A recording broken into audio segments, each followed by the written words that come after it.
खिदमत में हाजिर है एक नए टॉपिक के साथ। दोस्तों, आज बात करते हैं तुलसी के पत्ते के बारे में। ये एक सदाबहार पौधा है, यानी मौसम ख़ज़ां के असरात इस पौधे पर नहीं होता। ये 12 महीना हरा भरा रहता है। हिंदुस्तान, पाकिस्तान और बांग्लादेश के साथ साथ एशिया के अक्सर ममालिक में पाया जाता है। इसके बेशुमार फ़ायदे इंसान को अपनी जानिब मुतवज्जह करता हुआ अक़ीदत व एहतराम की हदें पार कर गया है, जिसकी वजह कर ये अक्सर घरों में मौजूद होता है और हमारे हिंदू भाइयों के यहाँ इसको पूजा जाता है। अक्सर हिंदू भाइयों के घर के आंगन में ये पौधा मौजूद होता है और इसकी मौजूदगी को घर के लिए बासे बरकत और फ़ख्र समझा जाता है। इस पौधे को हम लोग अलग अलग नाम से भी जानते हैं। अंग्रेज़ी में होली बैसिल कहते हैं, अरबी में रेहान के नाम से जानते हैं, संस्कृत में ओजुआला के नाम से जानते हैं। यूनानी आयुर्वेद तरीक़ा इलाज में ये बेहतरीन मेडिसिन माना जाता है। ये एक नेचुरल एंटीबायोटिक्स का काम करता है। केमिकली अगर इसको देखा जाए तो इसमें भरपूर मिक़दार में आयरन और मरकरी पाया जाता है, इसलिए इसे चबाकर खाने से थोड़ा परहेज़ भी किया जाने को कहा गया है, क्योंकि इससे दांत की खूबसूरती में कमी आ सकती है। हालांकि तुलसी का ताज़ा रस मुंह के अल्सर के लिए काफ़ी मुफीद है, मगर फिर भी चबाकर खाने की इजाज़त कम है।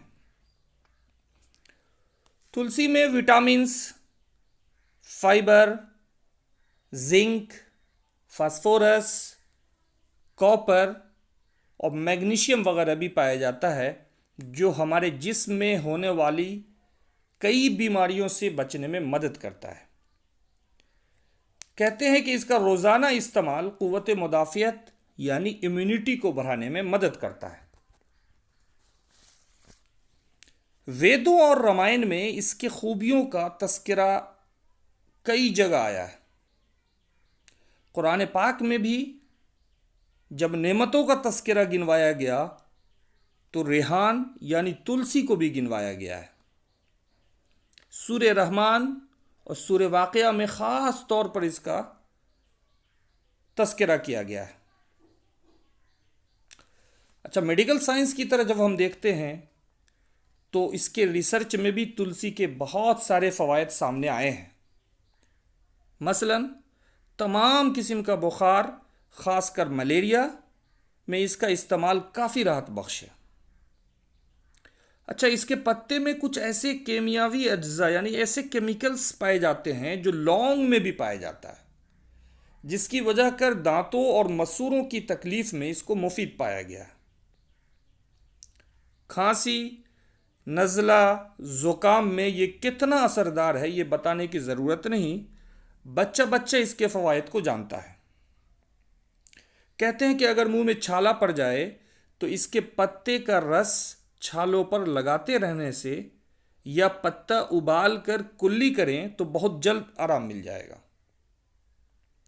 हर्बल एक्सपर्ट का कहना है कि अगर 1 हफ्ते तक सुबह के वक्त इसके ताज़ा पत्तों के रस को इस्तेमाल किया जाए तो 6 माह तक दांत और मसूरों की बीमारियों से महफूज रहा जा सकता है।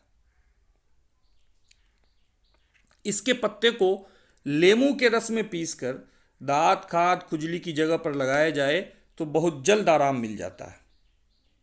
इसी तरह कहते हैं कि इसके चंद पत्तों को 3 अदद बादाम के साथ मिक्स करके उसको पीस करके कहवा तैयार कर लें और शहद मिलाकर पिया जाए तो दिमागी कमज़ोरी, चिड़चिड़ापन, वहशत यानी घबराहट, जुनून जैसी बीमारी में आराम मिलता है। इसके अलावा बहुत सारे अमराज में भी ये फ़ायदा करता है। अगर पेशाब में जलन हो तो तुलसी का बीज 1 ग्राम, ज़ीरा सफ़ेद 1 ग्राम को अच्छे से पाउडर बनाकर उसमें 3 ग्राम मिश्री मिलाकर सुबह शाम दूध के साथ लेने से पेशाब की जलन दूर हो जाती है। और अगर यूरिनरी ब्लैडर में यानी पेशाब के थैली में सूजन है तो सूजन भी कम हो जाता है। ज़्यादा काम करने या ज़्यादा तनाव होने की वजह से अक्सर सर में दर्द हो जाता है। ऐसी हालत में तुलसी के तेल की 1 या 2 बूंद नाक में डालने से पुराना सर दर्द में आराम मिल जाता है। अब देखा जाए तो इसकी लिस्ट तो बहुत लंबी है, मगर वीडियो बड़ा ना हो जाए इसका ख्याल रखते हुए आपको एक और टिप्स बताकर एंड करता हूं। किडनी स्टोन एक आम सी बीमारी हो गई है। क्या बच्चा, क्या जवान, क्या बूढ़ा, किसी के अंदर भी पाया जाने लगा है। जो अभी के हालात हैं, जो खान पान हैं, कहते हैं कि यही उसके लिए जिम्मेदार है। तो अगर किडनी स्टोन हो गया, आपको मालूम हो गया कि किडनी स्टोन हो चुका है, तो हर्बल टिप्स इस्तेमाल करके देखें, इससे आपको फ़ायदा मिल सकता है। कहते हैं कि किडनी स्टोन में भी तुलसी का बड़ा रोल है। इसके लिए 1 से 2 ग्राम पत्ती को पीसकर शहद के साथ मिलाकर ताज़ा इस्तेमाल करने से पथरी निकलने में मददगार है। हालांकि पथरी होने पर सिर्फ घरेलू उपाय पर ना रहा जाए, बल्कि अपने नज़दीकी डॉक्टर से भी जांच करवा लेना बेहतर होता है। अगर आपको ये मेरा वीडियो पसंद आया तो लाइक करना ना भूलें, और अभी तक वाजदी हर्बल को सब्सक्राइब नहीं किए हैं तो प्लीज़ चैनल को सब्सक्राइब करें। हमारी कोशिश है कि और भी सेहत से रिलेटेड हर्बल टिप्स आप तक पहुंचाएं। जब तक के लिए खुदा हाफिज़।